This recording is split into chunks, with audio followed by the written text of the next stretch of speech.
ஒரு 15 ஆண்டுகளுக்கு மேலாக வெவ்வேறு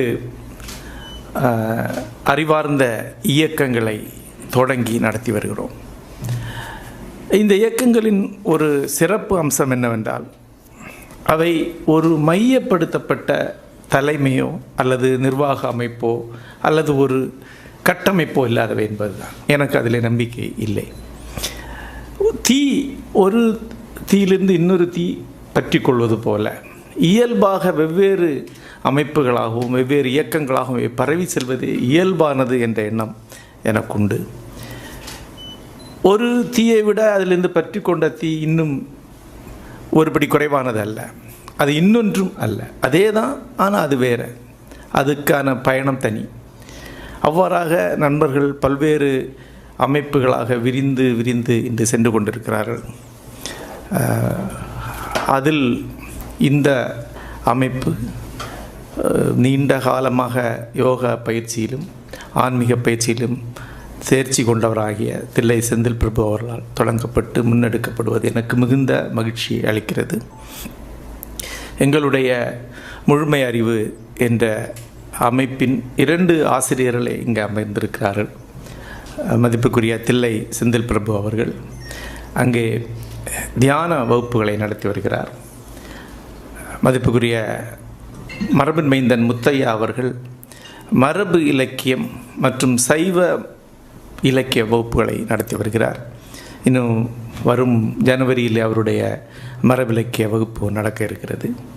இந்த ஆசிரியர்கள் ஒவ்வொருவரும் எனக்கு ஆசிரியராக அமையும் தகுதி கொண்டவர்கள். அவர்களிடம் ஒரு மாணவராகவும் அவருடன் இணை பயணியாகவே நான் என்னை உணர்கிறேன். நாங்கள் இணைந்து முன்னெடுக்கக்கூடிய ஒரு இயக்கம் என்று இதை சொல்லலாம். இவற்றை ஒருங்கிணைத்து நடத்தி செல்லக்கூடிய என்னுடைய பிரியத்துக்குரிய நண்பர் அந்தியூர் மணி அவர்கள் இங்கே வந்திருப்பது எனக்கு மிகுந்த மகிழ்ச்சி அளிக்கிறது. வெவ்வேறு வகையிலே அந்த வகுப்போருடன் சம்பந்தப்பட்ட பல முகங்களை இங்கே பார்க்க முடிகிறது. உங்கள் அனைவருக்கும் என்னுடைய மனமார்ந்த வணக்கங்களை தெரிவித்துக் கொள்கிறேன். நண்பர்களே, ஒரு சிறு நிகழ்விலிருந்து தொடங்கலாம்னு நினைக்கிறேன். நான்குநேரியில் ஒரு யானை கட்டப்பட்டிருந்தது. அந்த யானை, நானும் கமலஹாசன் அவர்கள் அந்த யானையை நோக்கி பார்த்துட்டு நிற்கிறோம். இப்போ கமல் சொன்னார், அந்த யானை பக்கத்தில் நிறைய கல்லை குவிச்சு வச்சுருக்கு. நாம் தான் ஆமாம் கல் குவிச்சு வச்சுருக்கேன் அப்படின்னு. அது அங்கிருந்து தும்பிக்கை எட்டக்கூடிய வழிகளெல்லாம் கல்லை பொறுக்கி கொண்டு வந்து அந்த இடத்துல குவிச்சு வச்சுருக்கு. அப்போ பாகன்கிட்ட கேட்டோம், அது எது கல்லை குவிச்சு வச்சுருக்குன்னு. அது அப்படி தான் சார் பண்ணுது, வெளியே போனாலும் கல் பொறுக்கி தும்பிக்கையில் கொண்டு வந்து இங்கே வைக்கிது அப்படின்னார். அப்புறம் என்ன பண்ணும் அப்படின்னா, இல்லை கல்லை தூக்கி அந்த பக்கம் போடும், திருப்பி இந்த பக்கம் போடும். அப்புறம் கூட ஒருத்தர் சொன்னார், எரியும் சார், ஆளை எரியும். ஒரு 10-15 பேர் மண்டை உடஞ்சிருக்கு. சின்ன கல் தான், ஆனால் யானை எரிஞ்சால் அவ்வளோதானே, உள்ளே போயிடுங்கல். அப்புறம் நான் கேட்டேன், எதுக்கு பண்ணுது அப்படின்னு. அப்போ அந்த பாகன் சொன்னார், அதுக்கு போர் அடிக்குது சார், அதை கட்டி விட்டுருக்கோம்ல, அதுக்கு போர் அடிக்குது, அதனால கல்லை விட்டு எரியுது அப்படின்னு. அப்போ நான் யானையை பார்த்தேன். நிஜமாகவே அது எவ்வளோ பெரிய உயிர். நம்ம ஒரு காட்டு யானையை பார்த்தா ஒரு நாளைக்கு 40 கிலோமீட்டர் நடக்க வேண்டியது, ஒரு 100 சதுர கிலோமீட்டர் காடை ஒரு நாளைக்கு கடக்க வேண்டிய உயிர். ஒரு காட்டில் இருக்கக்கூடிய எல்லா மரங்களையும் தெரிந்து வைத்திருக்கக்கூடிய மண்டை. உங்களுக்கு தெரிஞ்சிருந்து இருக்கிற எங்களுடைய வெள்ளிமலையில் ஒரு பலாமரம் இருக்கிறது, ஒரு பலாமரம். அந்த பலாமரம் யானைகளுக்கு தெரியும், அது எப்போ காய்க்குன்னு தெரியும். அந்த டைமில் மட்டும் வந்து அந்த பலாக்காயை சாப்பிட்டுட்டு போகும். அப்புறம் அந்த மரத்தை முறிச்சிட்டோம்னா அது ஞாபகம் இருக்குது, அந்த இடத்துல வந்து அந்த மரம் முறிச்சிட்டு அதை பற்றி ஃபீல் பண்ணிட்டு போகுது. அப்புறம் அந்த மரம் முறிச்ச யாராவது இருந்தாங்கன்னா அவன் வீட்டை போய் அடிச்சுட்டு போயிடும். அவ்வளவு காட்டில் கூட எல்லா மரமும் தெரியும். அப்போ சொன்னாங்க, நெல்லிக்காய் மரம் வைக்கக்கூடாதுங்க அப்படின்னாங்க. ஏன்னா ஒரு முறை வந்து நெல்லிக்காய் சாப்பிட்டுன்னா அதோட தலைமுறை நினைவுகளில் நெல்லிக்காய் இருந்துடும். அப்போ அந்த நெல்லிக்காவுக்காக வந்துக்கிட்டே இருக்கும். இங்கே நெல்லிக்காய் மரம் இல்லை என்று தெரிவதற்கே ரொம்ப நாள் ஆகும், அது கன்வின்ஸ் ஆகிறதுக்கு. ஆக இவ்வளவு தகவல் சேகரிக்க வேண்டிய ஒரு மண்டையை, அவ்வளோ பெரிய மண்டையை நீங்கள் ஒரு கோயிலில் கல் மண்டபத்தில் சங்கிலி போட்டு கட்டி விட்டால் அதுக்கு இருக்கக்கூடிய உணர்வு என்னவாக இருக்கும்? சலிப்பு தான். இன்னொரு வீடியோ நீங்கள் பார்த்துருப்பீங்க, 3 புலி தரையில் படுத்திருக்கும். ஒரு குரங்கு கிளையில் தொங்கி அந்த புலியுடைய மூக்கை தொட்டுட்டு மேலே போயிடும். அப்புறம் புலி பயங்கரமாக இரிட்டேட் ஆகி அடிக்க ட்ரை பண்ணும், குதிக்கும், அங்கே போகும் இங்கே போகும், ஒன்றுமே பண்ண முடியாது. ஏன்னா இதை மேலே போய்டும். அப்புறம் கீழே இறங்கி வந்து அந்த புலியோட நேர் முன்னால் இப்படி உட்காந்துருக்கும், வேற எங்கேயோ பார்த்துட்டு உட்காந்துருக்கும். புலி பாஞ்சு வந்தோன்னா டக்குனுக்கு மேலே போய்டும், பிடிக்கவே முடியாது. ஒரு மயில் இழையில் அந்த விளையாட்டு அது ஆடிட்டே இருக்கும். புலி குரங்குங்கிறது எவ்வளோ பெரிய பவர் காட்டில் அப்படின்னு அதை பார்த்தா தெரியும். புலியால் ஒன்றுமே பண்ண முடியாது. ஒரு 3 இன்ச்சு கூடுதலாக அந்த புலி பாய முடிஞ்சால் பிடிச்சிரும், அவ்வளோதான், குரங்குடைய கதை முடிஞ்சிடும். ஆனால் அந்த ரிஸ்கி விளையாட்டு அது விளையாடிட்டே இருக்குது. ஏன்? சலிப்பு தான். நண்பர்களே, இந்த நூற்றாண்டுடைய மிகப்பெரிய பிரச்சனையே சலிப்பு, போர்டம் தான். விலங்குகளுக்கு அந்த சலிப்பு இருக்குது. பிரில்லியண்டான எல்லா உயிர்களுக்கும் சலிப்பு உண்டு. நாய்க்கு சலிப்பு உண்டு. ஒரு பாலித்தீன் கவரை வச்சு 1 மணி நேரம் விளையாடிட்டு இருக்க பார்த்தீங்கன்னா தெரியும், சலிப்பு உண்டு. அறிவுகள் கம்மியாக இருக்கக்கூடிய விலங்குகளுக்கு சலிப்பு கம்மியாக இருக்கும். ஆனால் எல்லா விலங்குகளுக்கும் உயிரினங்களுக்கும் சலிப்பு உண்டு. மனிதனுடைய மிகப்பெரிய பிரச்சனை என்பது சலிப்பு தான், போர்டம் தான். இவ்வளோ பெரிய மண்டைக்கு இந்த உலகம் சரியான வகையில் அதுக்கு ஃபீட் பண்ணலைன்னா அது சலிப்பை நோக்கி செல்லுது. மொத்த மானுட பண்பாடையே இந்த சலிப்புக்கு எதிரான ஒன்றாகத்தான் உருவாக்கி கொண்டிருக்கிறான் என்று சொன்னால் அது ஒரு வகையில் உண்மைதான். இங்கே இருக்கக்கூடிய அத்தனை பேருக்குமே இந்த சொல்லும்போதே எஸ் அப்படின்னு சொல்லக்கூடிய ஒரு உணர்வு இருக்குது. ஏன்னா இந்த நூற்றாண்டுடைய பெரிய பிரச்சனை சலிப்பு எப்படி மனிதனால் எதிர்கொள்ளப்பட்டிருக்கிறது. அந்த மனிதனுக்கு தொன்று தொட்டு இருக்கக்கூடிய நிறைய வகையான சவால்களை இந்த நூற்றாண்டு இல்லாமல் ஆக்கியிருக்கு.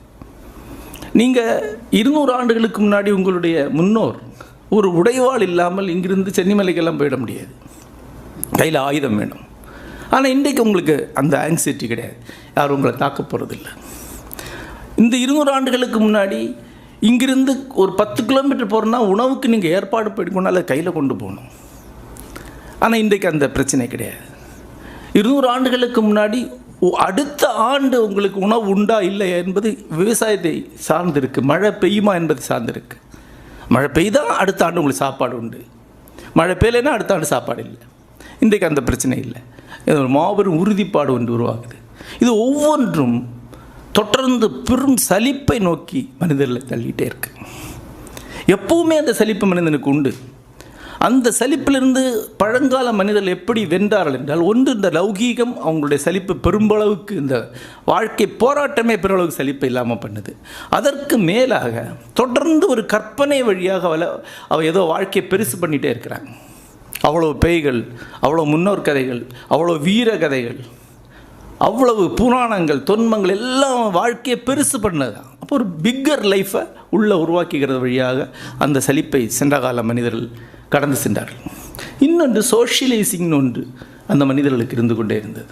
சேர்ந்து அமர்வது என்பது, சேர்ந்து இருப்பது என்பது. இப்போ கூட நீங்கள் வெள்ளிமலைக்கு வந்தீங்கன்னா அந்த மலைக்குடி மக்கள் எல்லாருமே கூட்டமாக சேர்ந்து இருக்கிறத பார்க்கலாம். அவங்களுடைய மிகப்பெரிய கேளிக்கையை சேர்ந்து உட்கார்ந்து பேசிகிட்டே இருக்கிறது. அவங்க என்ன பேசுவாங்கன்னு பார்த்தீங்கன்னா அந்த பேச்செல்லாம் ரொம்ப சுவாரஸ்யமானது தான். அதாவது ஒரு சுவாரஸ்யம் இல்லாத பேச்சின் பொருட்டு நிகழ்த்துவது என்பது. இப்போ நான் ஒரு பல சமயங்களை சொல்லுவேன், வெள்ளிமலையில் ஒரு டீக்கெட்டில் உட்காந்துருக்கோம். சரி என்ன தான் பேசுவான்னு பார்க்கலாம் அப்படின்னு உட்காந்துருக்கோம். அப்போது ஒருத்தர் சொல்கிறாரு, இன்றைக்கி மத்தியானத்துக்கு மேலே மழை வர்றதுக்கு வாய்ப்பு இருக்குது. ஆகவே நான் இப்போ போய் என்னோடய வயலில் மழையை திறந்து விட்டுட்டு வந்துட்டேன். இது மாதிரி போனட மழை பெய்த போது தேங்கி பயிர் அழிஞ்சு போச்சு. 3 சென்டென்ஸ் தானே. ஆனால் இவர் ஒரு 40 நிமிஷம் இதை விரிவாக சொல்கிறார். அப்போ ஒருத்தர் தலையாட்டி கேட்டே இருக்கிறார். அப்போ இன்னொருத்தர் உள்ளே வரார். உள்ளே வந்த உடனே அவர்கிட்ட திருப்பி இதை மறுபடியும் சொல்கிறார். 45-50 நிமிஷம். இப்போ முதல்ல கேட்டவர் இதை 2வது கேட்டுட்டு இருக்கார். அப்புறம் 3வது ஒருத்தர் வரார். அவர்கிட்ட மறுபடியும் இதே விஷயத்தை மறுபடியும் அம்மா அப்போ சொல்கிறாரு. அப்போது அந்த முதல் ஆள் மறுபடியும் கேட்குறாரு. இப்படியே போயிட்டே இருக்கு. ஒரு கட்டத்தில் இது நமக்கு தாங்காது சொல்லி நான் ஓடி வந்துட்டேன். ஆனால் அது சாயங்காலம் வரைக்கும் போகும். ஒருவர் என்கிட்ட ஒரு தகவல், ஒரு எஸ்எம்எஸில் நாம் அனுப்பக்கூடிய ஒரு தகவலை 1.5 மணி நேரம் விரிவாக சொல்வார். ஏதாவது சந்தர்ப்பம் இருந்தீங்கன்னா நீங்கள் அந்த மக்கள்கிட்ட பேசி பார்க்கலாம். மிக 1.5 மணி நேரம். ஆனால் இது பழங்கால மரபு, சோஷியலைசின்னு சொல்லுவாங்க. மாடு மேய்க்கிறவங்க, பழைய விவசாயிகள்லாம் விரிவாக பேசுவாங்க. பார்த்தீங்கன்னா தெரியும். ரேஷன் கார்டு தொலைஞ்சு போயிருங்க, தாசில்தார்ட்ட அப்ளை பண்ணியிருக்கேன், இவ்வளோத்தை ஒருத்தர் சொல்லி முடிக்கிறது 2-2.5 மணி நேரம் ஆகும். மிக விரிவாக. ஆனால் இதெல்லாம் பழைய காலத்தில் சலிப்பை வெல்வதற்கு அவங்க உருவாக்கி கொண்ட வழிமுறைகளாக இருக்குது. 20ஆம் நூற்றாண்டில் நம்முடைய மிகப்பெரிய பிரச்சனையாக இருக்கக்கூடிய சலிப்பை நாம் எப்படி எதிர்கொள்கிறோம்? இந்த ரெண்டையும் தான் நாம் திரும்பி பண்ணிகிட்டு இருக்கோம். ஒன்று, அந்த பெருசாகக்கூடிய கற்பனையை நாம் பண்ணாமல் அதை என்டர்டெயின்மெண்ட் மீடியாவுக்கு கொடுத்துருக்கோம். உங்களுக்கு புஷ்பா மாதிரியான ஒரு புராண கதையை உருவாக்கி கொடுக்க வேண்டியது, மகாபாரத்தை விட கொடூரமான புராணம், அதை நீங்கள் பார்க்குறீங்க. அல்லது கேஜிஎஃப் மாதிரியான ஒரு ஒரு புராணம் உருவாக்கி தர வேண்டியிருக்கு, அந்த புராணத்தை பார்க்குறீங்க. இன்றைக்கு கூட ஒரு புராணம் ரிலீஸ் ஆக போகுது, நான் எழுதினது, விடுதலை. அல்லது சோஷியலிசி. அந்த சோஷியலிசி நிஜ வாழ்க்கையில் இல்லை, சோஷியல் மீடியாவில் அந்த சோஷியலிசி நடக்குது. அங்கே போய் உட்காந்து திருப்பி திருப்பி திருப்பி ஒரே விஷயத்தை பேசிகிட்டு இருக்கீங்க. இப்போது ஒரு பழங்குடியை பார்த்து நீங்கள் சிரிச்சிங்க இல்லையா? ஆனால் நீங்கள் பண்ணிகிட்டு இருக்க அதுதான். ஒவ்வொரு 4 நாளைக்கு ஒரு முறை ஒரு பொது தலைப்பை சோஷியல் மீடியா அதுவே கண்டடையும், அதை பற்றி பேசுவாங்க. இப்போ இன்னையிலிருந்து ஒரு 4 நாட்களுக்கு சோஷியல் மீடியாவில் விடுதலைங்கிற படத்தை பற்றி பேசுவாங்க. டோட்டலாக மீனிங்லெஸ்ஸான பேச்சு தான். எல்லோரும் ஒரே மாதிரி தான் எழுதுவாங்க. அதை பார்த்தேன், அதனுடைய கதை சுருக்கம், இவர் நல்லா அடிச்சிருக்கார், இவர் நல்லா அடிக்கலை, 2ஆம் பகுதியில் கத்திரி போட்டிருக்கலாம், இது ஒரு பெரிய டெம்ப்ளேட்டு, 2ஆம் பகுதியில் கத்திரி போட்டிருக்கலாம், அப்படி ஒரு சொல்லிட்டா இதுதான் எல்லோரும் எழுதுவாங்க. திருப்பி திருப்பி திருப்பி ஒரு 2000லேருந்து 3000 மதிப்புரைகள் வரப்போகுது, எல்லாம் ஒன்றே தான். அதை 3000 பேரும் போய் படிப்பாங்க. என்கிட்ட ஒருத்தர் சொன்னார், நான் 600 மதிப்புரை படித்தேங்க அப்படின்ற ஒரு சினிமா பற்றி, விடுதலை 1 பற்றி. நான் 600 ரிவ்யூ நீங்கள் படிச்சிங்களா? ஆமாங்க 600 படித்தேன். நான் சொன்னேன் 600 ஒன்றே மாதிரி தானே இருக்கும். ஆமாம் 600 ஒன்றே மாதிரி தானே இருக்கு. அப்போ 600 முறை விடுதலை பற்றின கதை சுருக்கத்தை ஒரு திருப்பி படிச்சிருக்காரு. ஆக நம்மளும் அந்த லெவலில் தான் இருக்கும். இப்போ இவ்வளவு தூரம் சலிப்பு நம்மை ஆட்கொண்டு இருக்கக்கூடிய ஒரு காலம். அந்த சலிப்புக்கு நாம் என்ன பண்ணலாம் அப்படிங்கிற ஒரு முயற்சி எடுக்கக்கூடிய காலம். ஆனால் ஒரு விஷயத்தை இங்கே சொல்ல வேண்டும். என்னுடைய வாழ்க்கையில் எப்போவுமே போருங்கிறத நான் உணர்ந்ததே கிடையாது. ஏன்னா பல்வேறு நண்பர்கள்ட்ட நான் கேட்குறது உண்டு, இந்த போர் அடிக்குதுன்னு சொல்கிறாங்க. இன்னும் சொல்ல போனால் அந்த சின்ன குழந்தையெல்லாம் சொல்லுது, 2 வயசு குழந்தையெல்லாம் போர் அப்படிங்குது அப்பாக்கிட்ட. என்னுடைய அப்பாக்கிட்ட போய் நான் போர் அடிக்குதுன்னு சொல்கிறத பற்றி நினச்சே பார்க்க முடியலையோ. பாகுலேம் பிள்ளைகிட்ட போய் அப்பா போர் அடிக்குதுன்னு சொன்னாருன்னா அவரே பதறி போயிடுவார். ஆனால் இன்றைக்குள்ள குழந்தை அப்பா அம்மாவிட்ட போய் போர் அடிக்குது உயிரை வாங்கிட்டே இருக்கு இல்லையா? இந்த போர் அடிக்குது இது என்ன தான் சொல்லுது, என்ன உத்தேசிக்கிறீங்க அப்படின்னு பல பேர்கிட்ட கேட்டிருக்கேன், நண்பர்கள்ட்ட கேட்டிருப்பேன். எனக்கு அப்படி ஒரு தருணமே வந்தது கிடையாது. அப்படி ஒரு உணர்வை நான் உணர்ந்ததே கிடையாது. இப்போ எங்களோட மனைவி இங்கே இருக்கிற அவங்களுக்கே தெரியாது. என்ன இப்போ உதாரணமாக ஒரு ரயிலுக்கு போகிறேன், ரயில் 2 மணி நேரம் தாமதம். அப்படின்னா 2 மணி நேரத்தை என்ன பண்ணுறது, என்ன பிரச்சனைடா? 2 மணி நேரம் எனக்கு கிடைக்குது, ஒரு பேக்கெட் கிடைக்கிற மாதிரி, ஒரு பரிசு கிடைக்கிற மாதிரி 2 மணி நேரம் கிடைக்குது. எஸ் 2 மணி நேரம். அப்போ பல சமயங்களில் ரயில் வர நேரத்தில் நான் எழுதியிருக்கிறது முடியாது. ரயில் வந்துட்டுருக்கு, இன்னும் 5 நிமிஷம் இருக்குது அப்படின்னு இன்னும் 5 நிமிஷத்தை எக்ஸ்டெண்ட் தான் பண்ணுவேன். பல சமயங்கள் அந்த வேலையை முடிக்காமல் ரயிலில் ஏறி தான் அந்த வேலையை முடிப்பேன். எழுதுறதுக்கு சிந்திக்கிறதுக்கு இருக்குது. ஃப்ளைட்டு ஒரு 3 மணி நேரம் லேட்டு, 3 மணி நேரம் கிடைக்குது. அது எவ்வளோ ஹாப்பியான விஷயம். எல்லாத்துக்கும் மேலே எழுதுறது படிக்கிறது அல்லாமல் இன்னொன்று இருக்குது. நானே ஒரு துப்பறி நாவலை கற்பனை பண்ணி அந்த துப்பறி நாவலை நானே முடிச்சுக்குவேன், அப்புறம் அப்படியே மறந்துடுவேன். ஆனால் ஒரு ஃபுல் நாவல் 2-2.5 மணி நேரம் ஆகும் எழுதி மனசுக்குள்ளே கற்பனை பண்ணி முடிக்கிறது. அண்மையில் கோழிக்கோட்டிலேருந்து ரயில் பிடிக்கும்போது துப்பறி நாவலுடைய கிளைமேக்ஸ் வர நேரத்தில் உள்ளே கூப்பிட்டுட்டாங்க. அப்போ நான் என்னுடையது நம்பர் 1, நான் சரி கிளைமேக்ஸ் முடிப்போம் அப்படின்னு தனியாக பின்னால் போய் நின்று எல்லோரும் போன பிறகு கிளைமேக்ஸ் முடித்து குற்றவாளியை கண்டுபிடிச்ச பிறகு தான் உள்ளே போனேன். ஏன்னா அந்த லாக் எல்லாத்தையும் நானே போட்டுக்கிட்டேன், அது எல்லாத்தையும் நானே தான் நான் ஒழுக்கணும். இப்போ ஒரு தருணத்திலும் சலிப்பு என்பதை நான் உணர்ந்தது கிடையாது. நீண்ட நாட்களுக்கு முன்னாடி என்னுடைய ஆசிரியர் நித்திய சைதன்யதியிடம் எனக்கு தியான பயிற்சியில் அளிக்கும்படி கோரும்போது அவர் என்ன கேட்டார், உனக்கு போர் அடிக்கும்போது வா நான் சொல்லித்தரேன் அப்படின்னாரு. அப்போ நான் சொன்னேன், எனக்கு அந்த மாதிரி இந்த போருன்றதை நான் உணர்ந்ததே கிடையாது. எல்லோரும் சொல்கிறாங்க, அது ஆக்சுவலாக என்னன்னு எனக்கு தெரியாது. பின்னேதுக்கு உனக்கு தியானம் அப்படின்னாரு. இதுதான் பிரச்சனை. போர் அடிக்கும்போது நாம் என்ன பண்ணுறோம், அந்த போர்டத்தை வெல்வதற்கான நமக்குடைய வழியாக இந்த நாகரிகம் நமக்கு உருவாக்கி கொடுத்துருக்கிறது ஆங்ஸைட்டி என்பது தான். போர்டத்தை மிக சரியாக தோற்கடிக்கிறதுக்கு ஆங்ஸைட்டியால் முடியும், பதற்றத்தால் முடியும். நீங்கள் அது ஆங்ஸைட்டி இருக்கும்போது உங்களுக்கு போர் அடிக்காது. உதாரணமாக உங்களுடைய ரயில் 2 மணிக்கு, உங்களுக்கு 1 மணிக்கு போர் அடிக்காது. தியாகு பண்ணிகிட்டே இருப்பீங்க. நீங்கள் ஒரு பயணம் கிளம்பும்போது உங்களுக்கு போர் அடிக்காது. ஆங்ஸைட்டி, அதாவது ஒரு அரிப்புக்கு சொரிந்து விடுவது போல் ஆங்ஸைட்டி போர்டத்தை நிரப்புது. அரிப்புக்கு நம்ம ஏன் சொரிகிறோம் அப்படிங்கிறது காரணம் மெடிக்கல் விஷயத்தில் கேட்டால் தெரியும். அரிப்புக்கு சொரிவது ஒரு மருந்தே கிடையாது, ஒரு மாற்றே கிடையாது. ஆனால் பிரெயின் அட் எ டைம் ஒன்று தான் பண்ணும்.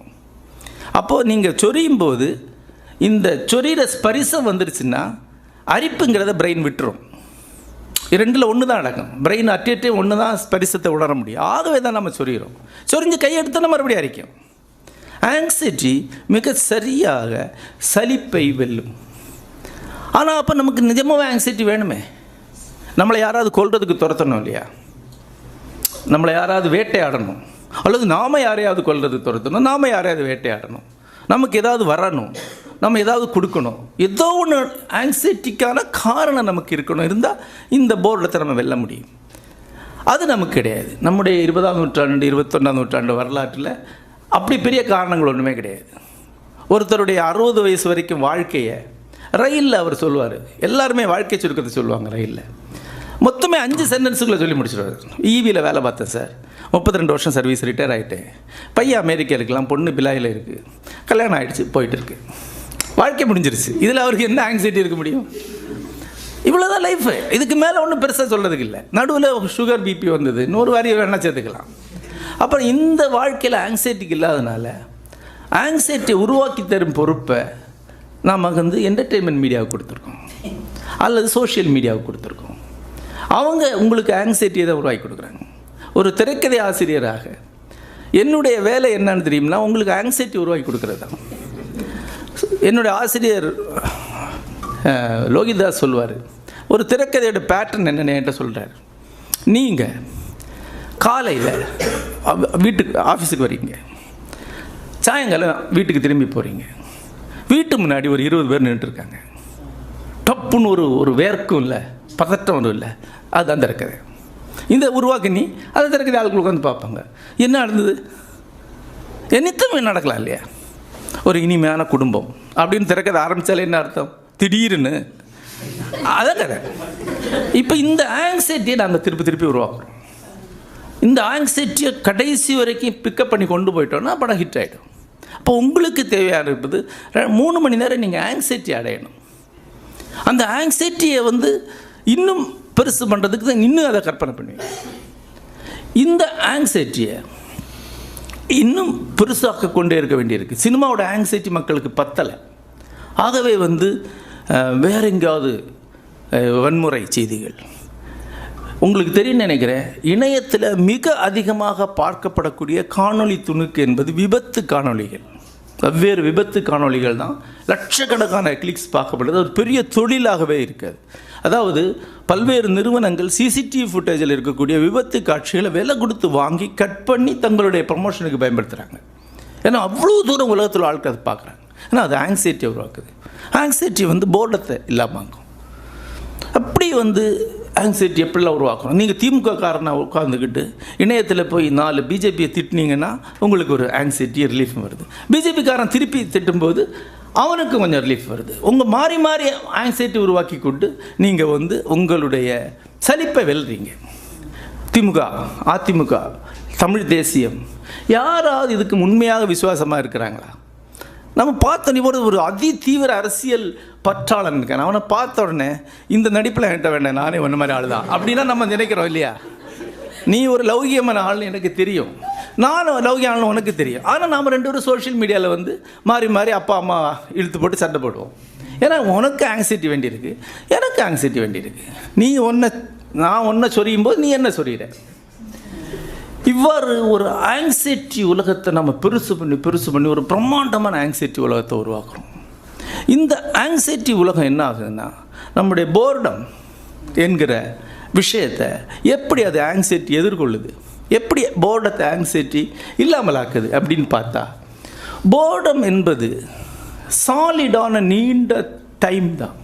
அதாவது 2 மணி நேரம், 3 மணி நேரம், 6 மணி நேரம் 12 நாள் 20 நாள் 1 மாதம் 1 வருஷம் வரக்கூடிய டைம் என்னக்கூடிய ஒரு மோனோலித்திக்கான ஒற்றைப்படையான ஒரு பெரிய ஸ்ட்ரக்சர் டைம். இந்த ஸ்ட்ரக்சர் தான் உங்களுக்கு போர்டான்னு சொல்லுது. போர்டம்னா அதுதான். இவ்வளோ பெரிய டைம், அதை என்ன பண்ணுறதுன்னு தெரியல. இப்போ இந்த ரூமுக்குள்ளே ஒரு 45 அடி நீளத்தில் ஒரு பெரிய பொருள் இருந்துச்சுன்னா அதை எப்படி வைக்கிறதுன்னு தெரியாமல் இருக்குது. அதுதான் போர்டம்னு சொல்கிறது. 2, நான் ஏன் கூட இருக்க முடியலங்கிறது தான் போர்டம். என்னால் டாலரேட்டே பண்ண முடியாத ஒரு ஆள் என் கூட இருக்கார். அது யார்? நான் தான். இவனை நான் என்ன பண்ணுறேன்னு தெரியல.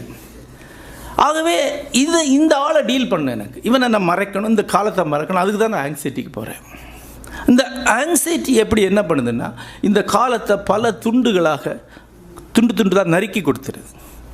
இந்த ரூமுக்குள்ளே இருக்கக்கூடிய ஒரு 45 அடி நீள பொருளை ஜல்லியாக நொறுக்கி கொடுத்தா ஜன்னல் வழியாக வெளியே எடுத்துடலாம். அப்படி நொறுக்கி கொடுக்கறது தான், அதை துண்டாக நொறுக்கி கொடுக்கறது தான் இந்த ஆங்ஸைட்டி பண்ணுது. குட்டி குட்டி ஆங்ஸைட்டிஸாக மாற்றிருக்கு. இந்த ஆங்ஸைட்டிஸ் எல்லாம் ரியல் ஆங்ஸைட்டி கிடையாது.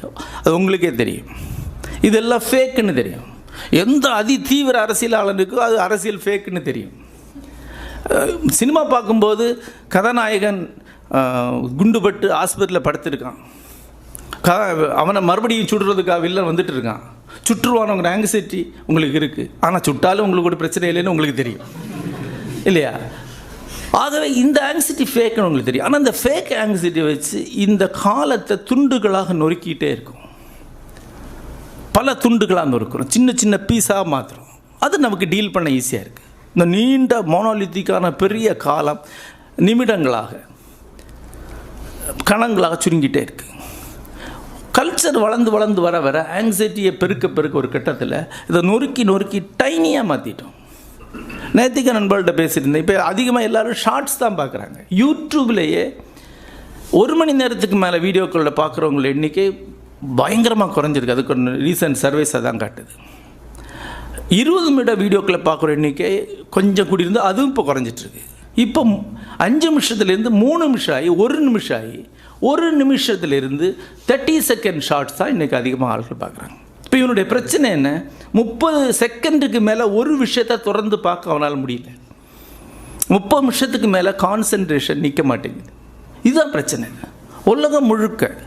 உலகம் முழுக்க அதிகமான ஆட்கள் பார்க்குறது 30 செகண்ட் ஷார்ட்ஸ். அதையே கூட ஸ்க்ரோல் பண்ணிடலாம் அப்படிங்களா? 30 செகண்ட் பார்க்க முடியாது. 30 செகண்ட் ஓடுறதுக்குள்ளே இப்படி தள்ளி விட்டு கடைசி எண்டை பார்க்குறாங்க.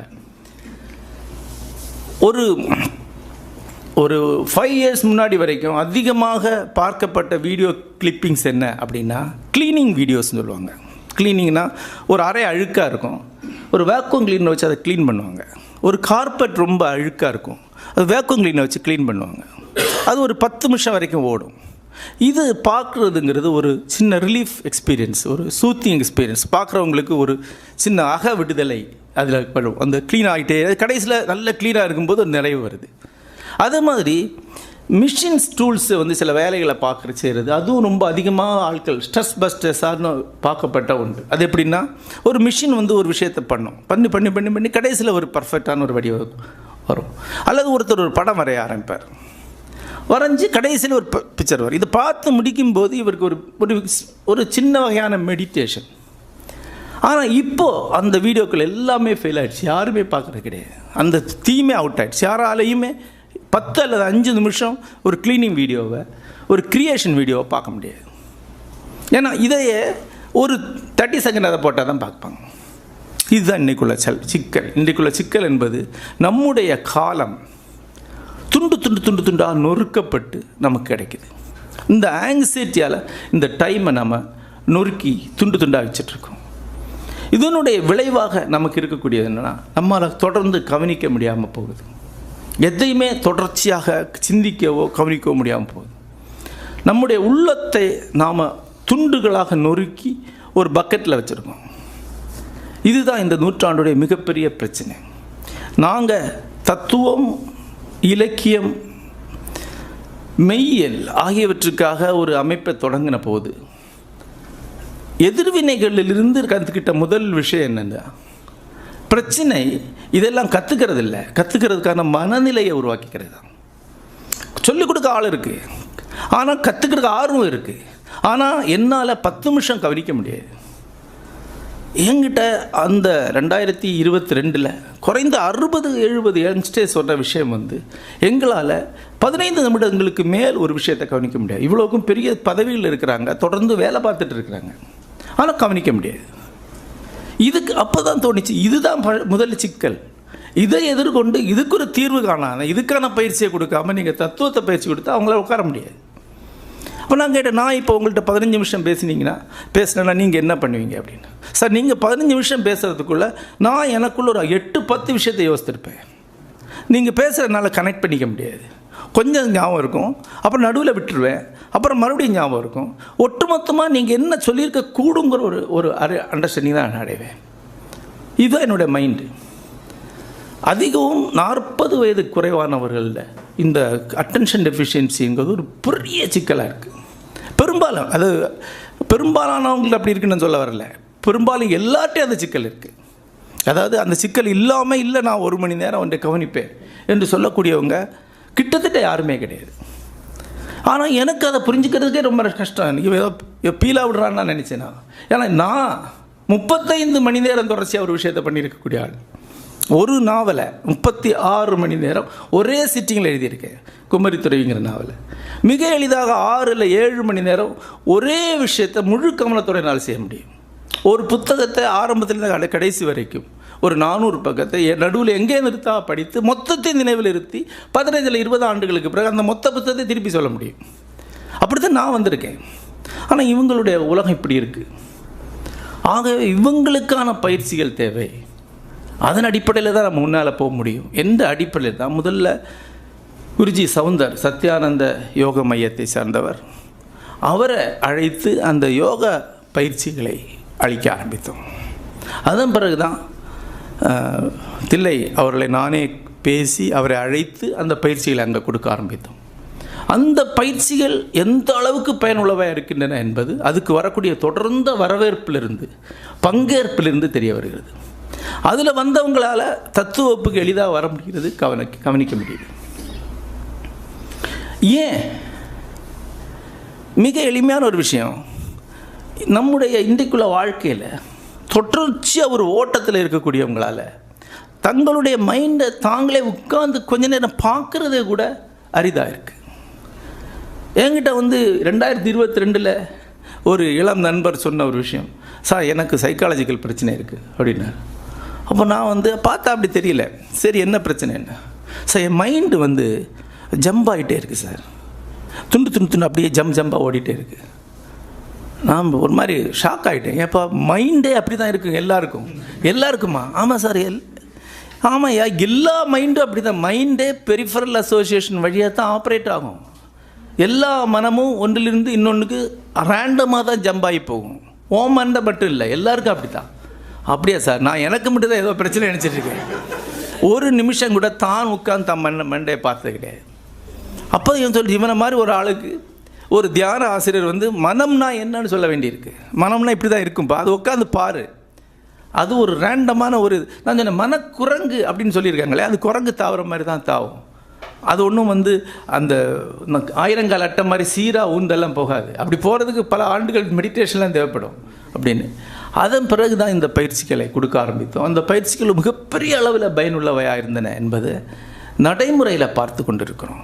ஆகவே இன்றைக்குள்ள சூழலில் இந்த வகையான பயிற்சிகள் என்பவை ஒரு பக்கம் மெய்ஞானம் தோக்கிய பயணத்திற்கும் தன்னை கண்டடைதலுக்கும் அக விடுதலைக்கும் மிக முக்கியமானவை. அதற்கான வழிகள் அதன் பொருட்டு தான் முன்னோர்கள் அவற்றை உருவாக்கியிருக்கிறார்.